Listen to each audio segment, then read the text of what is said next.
Yan for today's vlog guys. Ayan, kukunin ko na lang tong natira sa kinuha nga gabi na malaki. Yung salingsing dahil itatanim ko ito. Dahil wala nang malaki, ito na lang maliit para maitanim sa loob ng bakuran namin at nang hindi kukunin ng ibang tao. Hello, kumusta mga kaibigan? Samahan niyo ako pupunta sa likod bahay para manguha ng gabi. Pero ginagawa naming garden ito dati. Ngayon hindi na. Kasi nilalagyan naman ng ng kalabaw. O diba, sayang naman ang tinatanim natin. Ang laki na sana ng gabi ko dyan. Nawala. Pagising ko ngayon, wala na.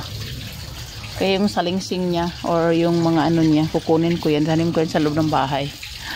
Yan, tingnan nyo guys. Ang ganda ng panahon ngayon. Kaya no? Ang ganda ng mga ulap.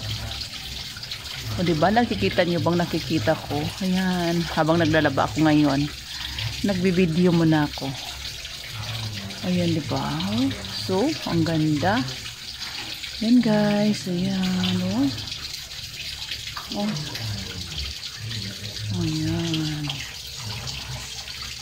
Ayan.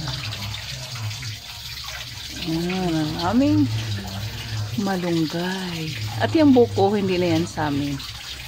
Sa amin na yung kapitbahay. Diba? Ayan, eh. Napagkaganda talaga.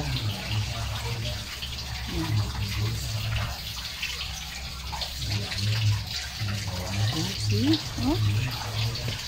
Ganda ng ulap.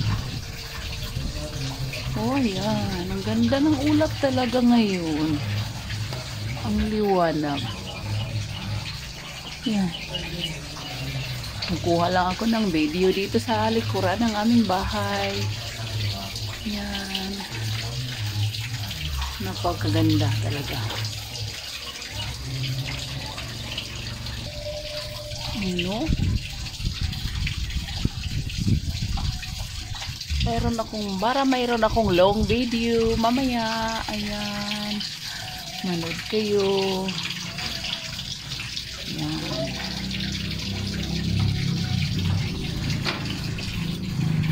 Minsan pasyal ko kayo dito sa likuran. Maraming bahay ditong ginagawa nga. Yung uso ngayon nga bahay, cladding na lang siya.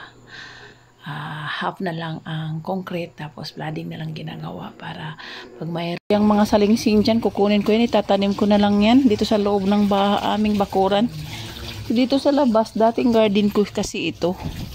Ngayon pinabayaan na namin dahil marami namang nangunguha.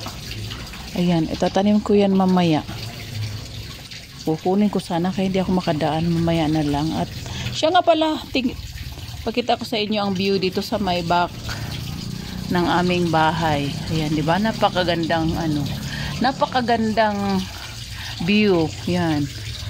At yung mga damo. Ayan. Hindi na kasi namin pag-aari kasing likod. Pero ginagawa namin garden ito dati. Ngayon hindi na. Kasi nilalagyan naman ng ng kalabaw. O di ba? Sayang naman ang tinatanim natin. Ang laki na sana ng gabi ko dyan. Nawala. Pagising ko ngayon, wala na.